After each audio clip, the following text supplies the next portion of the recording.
maaasahan mo. Sa lahat ng ating pinagdaanan, sa panahon ng pandemya at kalamidad, tayo ay kumapit pa rin sa isa't isa. At buong tiwala ninyong ipinakita ang inyong suporta sa serbisyo at paglilingkod namin sa paghahatid ng tamang balita at impormasyon, tulong na galing sa aming puso. Kaya naman, sa latest survey ng Kantar at Nielsen, nangunguna ang mga himpilan ng RMN sa buong bansa. RMN, Number 1 sa Luzon, RMN, number 1 sa Visayas, RMN, at number 1 sa Mindanao. radyo ng buong Pilipinas. Buong karangalan ng mga radyoman ng RMN Networks ang maglilingkod sa inyo. Maraming salamat, RMN. Number 1, number 1. Wala nang iba. Radyo mo nationwide.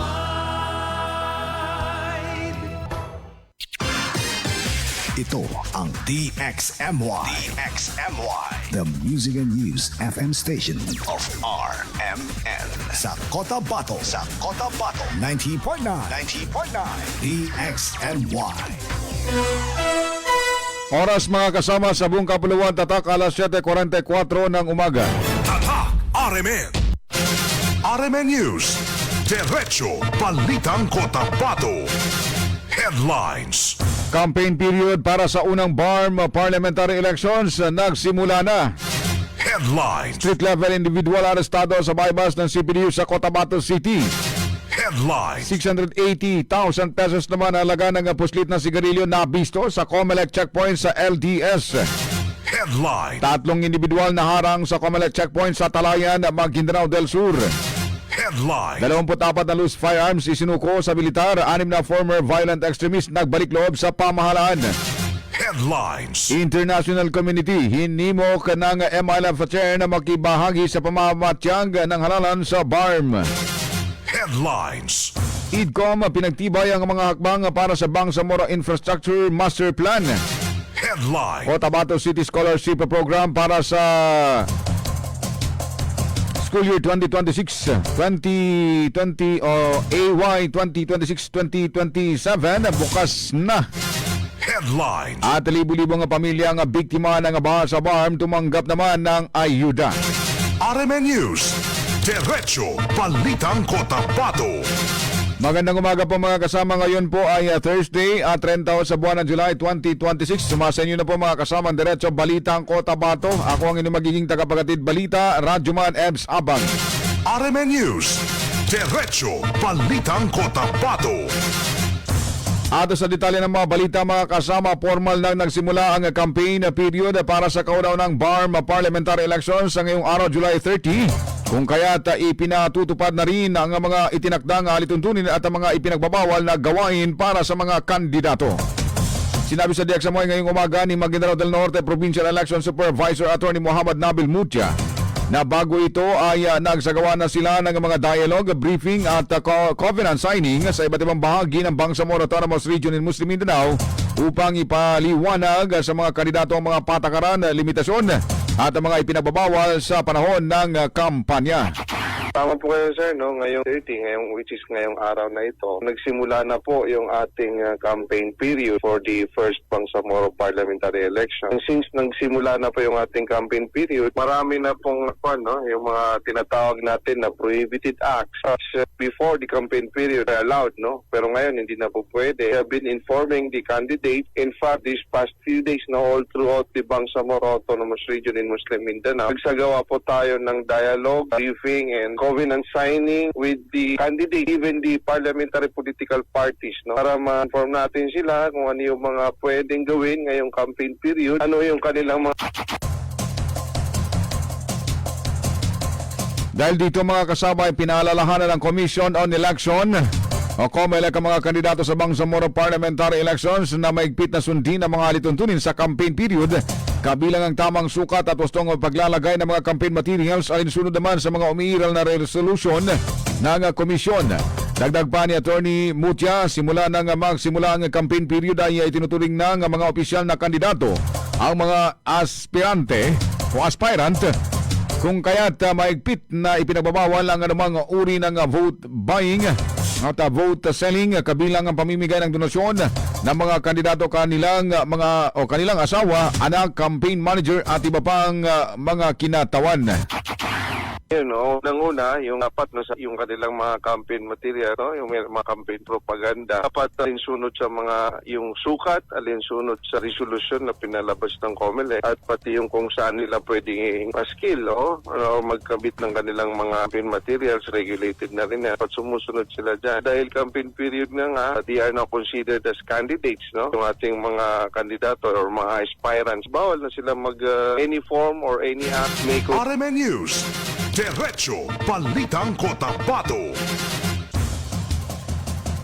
Kaugnay pa rin ang sabing balita mga kasama, nagbabala ang Commission on Election na tatanggalin nito ang lahat ng campaign propaganda na hindi sumusunod sa itinakdang sukat at iba pang alituntunin sa campaign period. Ayon kay Attorney Muhammad Nabil Mutia, bibigyan muna ng abiso ang mga kandidato at partido upang alisin ang mga hindi otorisadong materyales bago isagawa ang Operation Baklas.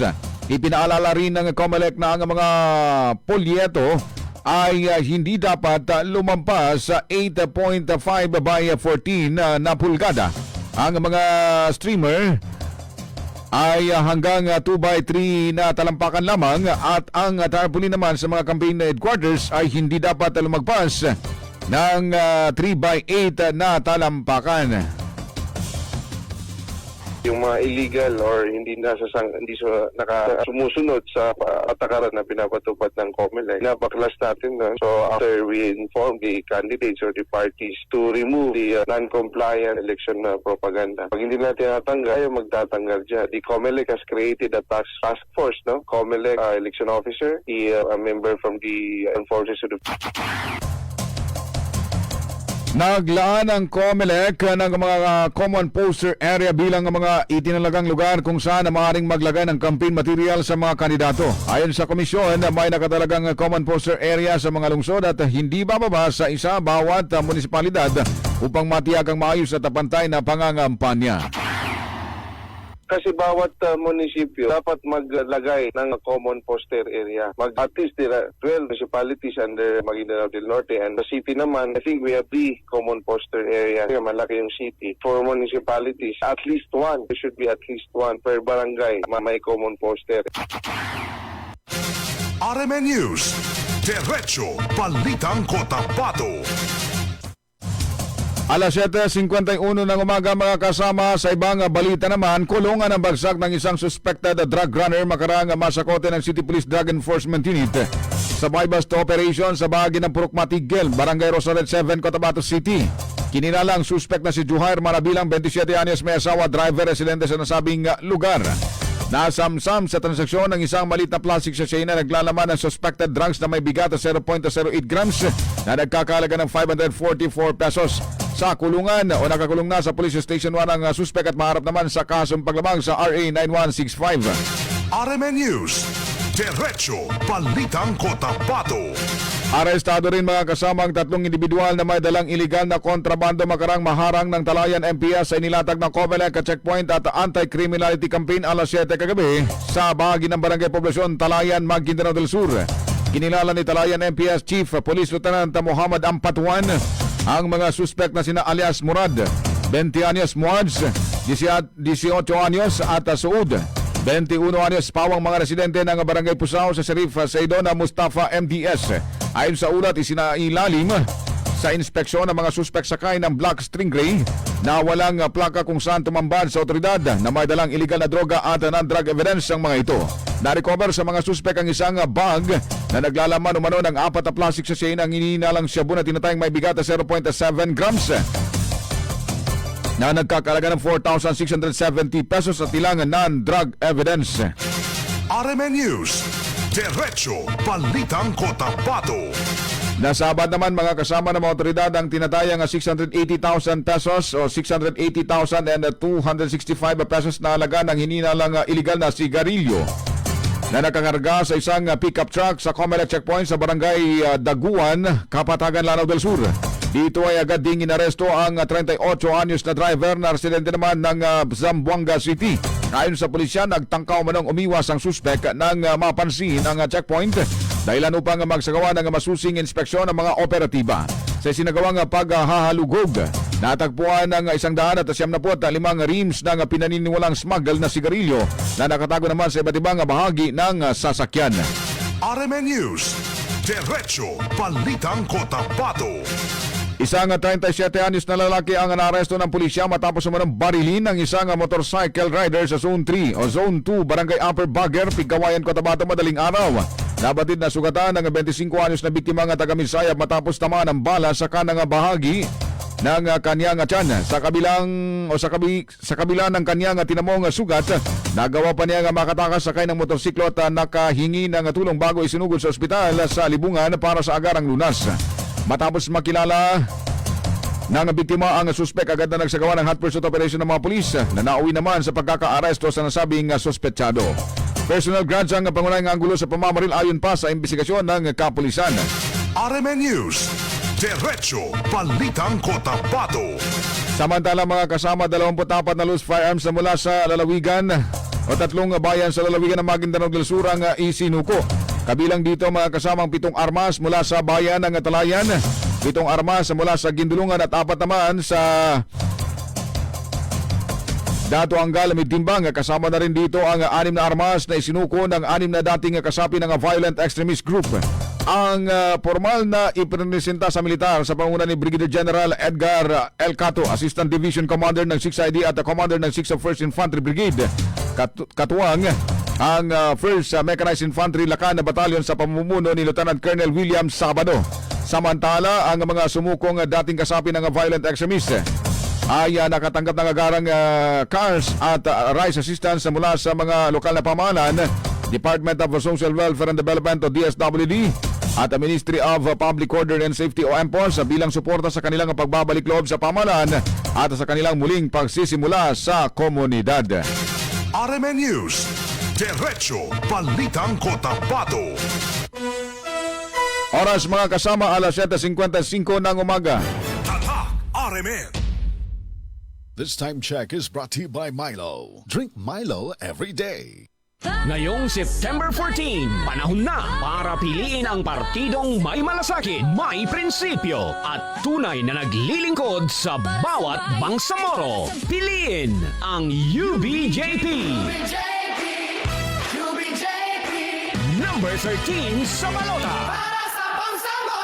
Partidong nagsusulong ng pagkakaisa, katarungan at magandang kinabukasan. UBJP, number 13 sa balota. This time check is brought to you by iBerry Gold. Mas daghan ang lutin, mas epektibo, mas klaro. This time check is brought to you by Nescafe Classic. Mag-Nescafe Classic araw-araw. 100% puro at natural. Pinakamasarap na black coffee. Iboto BFP Bangsamoro Federalist Party, partido para sa Farm Parliament. Number 4 sa balota, partidong para sa pagkakaisa, para sa kaunlaran, para sa Bangsamoro. 4 Bangsamoro. Political advertisement paid for by Bangsamoro Federalist Party. Radyo mo nationwide. Oras mga kasama, 7:57 ng umaga. RMN News, Diretso Balitang Cotabato. Tuloy sa ating balitan mga kasama, mahalaga sa kinabukasan ng rehiyon ang pagboto ng mga Bangsamoro.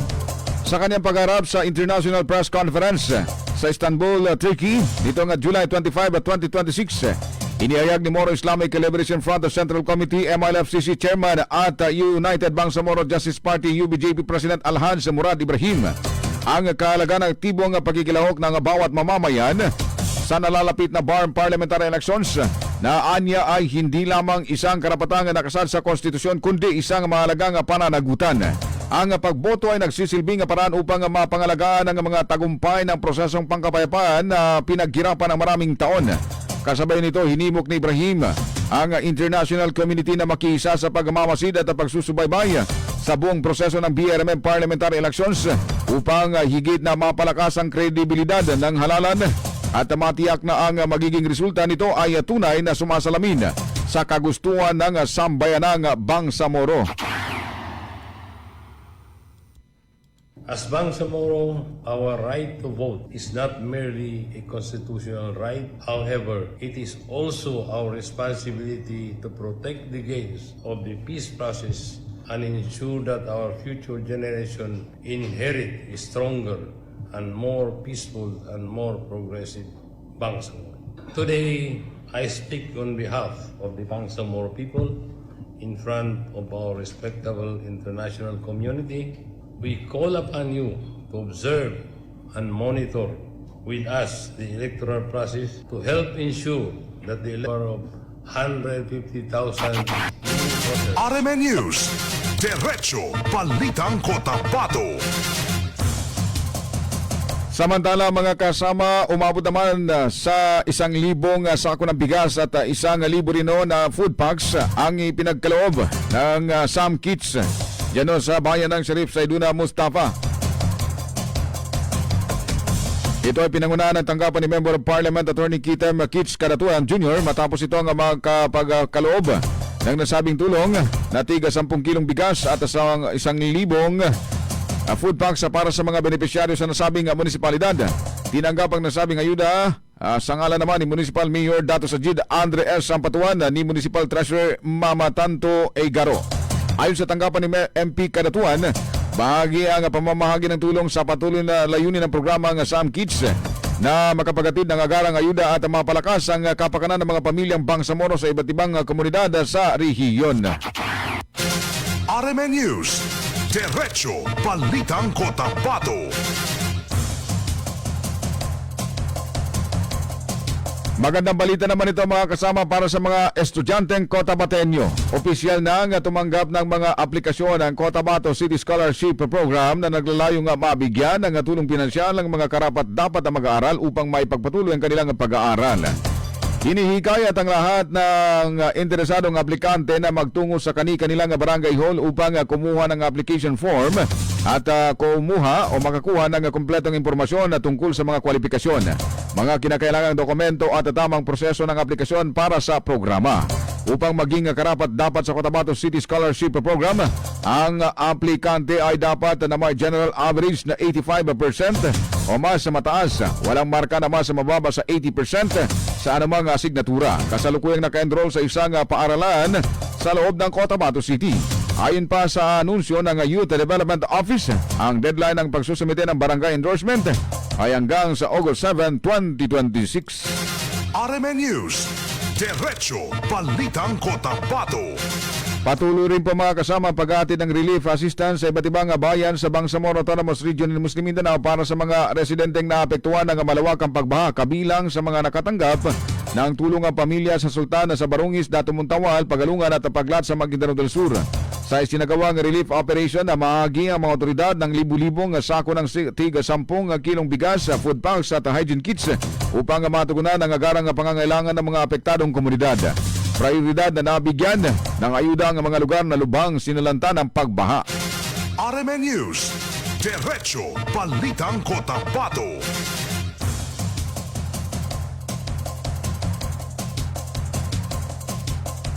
Bilang panguling balita mga kasama, nagpatupad ang sangguniang barangay ng Kayaga sa Cabacan North Cotabato ng karagdagang hakbang para sa kaligtasan ng mga mag-aaral sa pamamagitan ng paglalagay ng school zone at no parking signage sa mga pangunahing kalsada at harap ng mga paaralan sa barangay. Pinangunahan ni Liga ng mga Barangay LNB, President at Punong Barangay Abdulaziz Makalipat ang inisyatiba na sumasaklaw sa Malabuaya Elementary School, Kayaga Elementary School, Lumayong Elementary School at Lumayong National High School. Layunin nitong hikayatin ng mga motorista na maghinay-hinay sa pagmamaneho at magbigay daan sa mga tumatawid na estudyante. Radyo mo nationwide. Alas 8:02 na po ng umaga mga kasama ng ating pong oras. RMN News, Diretso Balitang Cotabato. Morning muna sa ating mga viewers na kung saan nakatutok pa rin sa ating balitaan. Magandang umaga kay Enit Akrems. Salam Pakat. Baynot Akrema ito ng Tulunan, Talayan, Sukranbo, Afwanbon, Magandang morning din kay Dato Metrex Uto. Good morning Kaka-Ebs. Mapia-mapita to all Bangsamoro watching from Salama, Banisilan, Cotabato. Magandang umaga sa mga taga Banisilan. Si Samsudin Mama Saunda naman ng Ligawasan SG Barm. Good morning. Magandang umaga rin sa mga nakatutok din kay Joel Adil, Tuding Cadiz, kay BK na, Amada Lumpatan, at ng iba pang mga sumisilip lang sa ating balitaan. Good morning ho sa inyo. Sa mga nagtatanong kung tuloy ba yung libreng sakay ngayong araw, wala mo na. Uding pa nung sasakyan namin. Baka instead na maglilibre tayo, yung driver natin, pati yung sasakyan niya, mapunta sa office ng City TMC at makapagmulta pa. Abangan no. Friday ma'am no? Friday tayo balik? Libreng sakay? Friday tayo balik? Friday.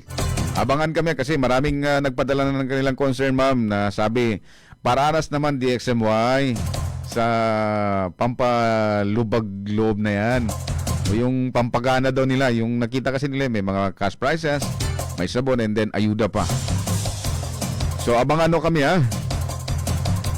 Mag-iikot din po ang libreng sakay ng DXMY kung saan natin dito mga kasama ng ACS, ang Shield Bath Soap, Galit sa Sakit na May Malasakit, at ng DXMY RMN Cotabato.